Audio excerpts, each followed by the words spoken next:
السلام علیکم ورحمۃ اللہ وبرکاتہ۔ لاک ڈاؤن کے اس زمانے کے اندر نماز عید کو ہم لوگ کس طرح سے ادا کریں گے، اس سلسلے میں ہم سب سے پہلے تو دعا کرتے ہیں کہ اللہ رب العزت ہماری اور تمام انسانیت کی اس مرض سے، اس وبا سے حفاظت فرمائے اور جلد از جلد اس مرض اور اس وبا کا خاتمہ فرمائے۔ ساتھ ہی آج تک ہم لوگ جمعے بھی گھروں کے اندر پڑھ رہے ہیں اور تراویح کی نماز بھی رمضان مبارک کے اندر گھروں ہی کے اندر پڑھنے پر مجبور ہے۔ یہ اللہ کی طرف سے فیصلہ ہے، بہرحال اس میں کوئی کچھ نہیں کر سکتا ہے۔ لیکن بڑا سوال یہ ہے یا بڑا مسئلہ یہ ہے کہ نماز عید کو ہم لوگ کس طرح سے ادا کریں گے۔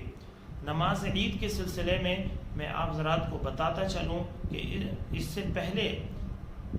ہم اس کی نظیر تلاش کریں گے، کیا آخر اس طرح کی کوئی نظیر قرآن و حدیث کے اندر موجود ہے یا فقہ اربع کے اندر اس سلسلے میں کوئی قول مذکور ہے۔ چنانچہ فقہ اربع میں 3 ائمہ اگر کوئی شخص نماز عید سے پیچھے رہ جائے، نماز عید اس کو فوت کر دے اور نماز عید وہ نہ پڑھ سکے، تو پھر ایسی صورت میں 3 ائمہ، امام مالک رحمہ اللہ، امام شافعی رحمہ اللہ اور امام احمد ابن حنبل فرماتے ہیں کہ ایسا شخص نماز عید کی ہی طرح اپنی نماز ادا کرے گا،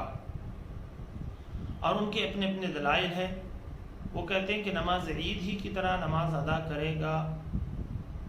کیونکہ نماز عید میں کچھ زائد چیزیں ہیں، کچھ زائد تکبیریں ہیں، ان تکبیرات کو بھی ادا کرے گا، بلکہ بعض ائمہ کے نزدیک تو خطبہ بھی دے گا، اور خطبے کی شکل یہ ہوگی کہ آس پاس سے 2-4 لوگوں کو اکٹھا کر لے اور 2-4 لوگوں کو اکٹھا کرنے کے بعد خطبہ بھی دے اور خطبے کے ساتھ ساتھ نماز عید بھی ادا کرے۔ لیکن امام اعظم رحمہ اللہ رب العزت سلامت رکھے، اللہ رب العزت ان تمام ائمہ کی قبروں کو نور سے منور فرمائے کہ حضرت امام اعظم رحمہ اللہ فرماتے ہیں کہ اگر کوئی شخص نماز عید نہیں پڑھ سکا ہے تو نماز عید کا کوئی بدل نہیں ہے۔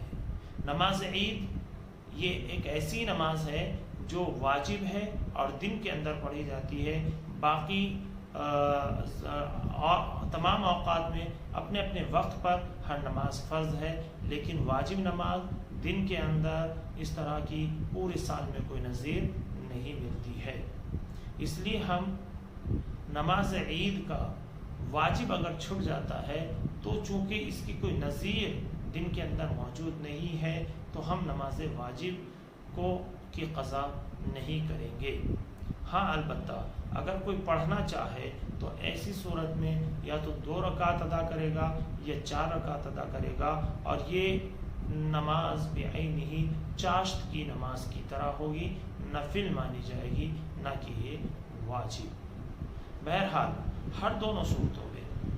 ہم لوگوں کے لیے دروازے کھلے ہوئے ہیں، چاہے تو 2-4 لوگوں کو اکٹھا کر کے ہم لوگ نماز عید کی طرح، یعنی صرف 5 لوگ جس طرح سے سرکار گورنمنٹ اجازت دے رہی ہے، یا دعا کریں کہ اللہ اس بیماری کو دور فرمائے تو اور کچھ لوگوں کی جمع ہونے کی اجازت مل جائے، 10 لوگوں کی، 20 لوگوں کی یا 50 لوگوں کی، تو 50 لوگوں کے ساتھ جو ہے جماعت ادا کی جائے، اور پھر جماعت کی صورت میں یا 5 لوگوں کے ساتھ نماز پڑھنے کی صورت میں جماعت ادا کی جائے، اور جماعت کے ساتھ ساتھ ہم نماز عید کا خطبہ بھی دیں اور نماز عید کی طرح وہ 2 رکعت بھی ہم ادا کریں دیگر 3 ائمہ کے نزدیک، چونکہ وہ بھی ایک قول ہے۔ اور حضرت امام اعظم رحمہ اللہ کے نزدیک اگر کوئی منفرد ہے، اکیلا ہے، تنہا ہے اور وہ نماز عید نہیں پڑھ سکا ہے، یا وہ خود سے امامت نہیں کر سکتا ہے، یا چند لوگ وہاں جمع نہیں ہو سکتے ہیں، تو کم از کم وہ 2 رکعت ادا کرے نماز چاشت کی طرح، یا 4 رکعت نماز ادا کرے نماز چاشت کی طرح۔ اور نماز چاشت ایک نفل نماز ہے، اور نفل نماز عام نفل نمازوں کی طرح یہ بھی نماز ادا کر لے پھر اس طرح سے وہ کچھ نہ کچھ ثواب کا مستحق ہو جائے گا۔ بہرحال دونوں ہی قولوں پر عمل کرنے کا اختیار ہے اس وقت میں، کیونکہ اس وقت کے حالات کے اعتبار سے اگر کہا جائے احکام بدل جاتے ہیں. اس وقت میں بھی ہمارے لیے یہ کہنا کہ نہیں صرف امام اعظم پر ہی ہم عمل کریں گے یا صرف امام مالک، امام شافعی یا امام احمد ابن حنبل ہی کے قول پر عمل کریں گے، یہ میرے خیال سے بہت زیادہ مناسب بات نہیں ہے، بلکہ مبالغہ آرائی ہوگی. جو لوگ فالو کرتے ہیں صرف ائمہ کے اقوال کو، ان اقوال کو پر عمل کرنے میں مبالغہ آرائی ہوگی، بلکہ ہمیں اس وقت میں دین پر عمل کرنا ہے اور دین پر آسانی کے ساتھ لوگوں سے عمل کروانا ہے. اللہ تعالیٰ عمل کی توفیق عطا فرمائے. ساتھ ہی ساتھ میں آپ حضرات کو یہ پیغام بھی دینا چاہتا ہوں کہ اس سال نماز عید جس طرح سے سادگی کے ساتھ ہوگی، ویسے ہی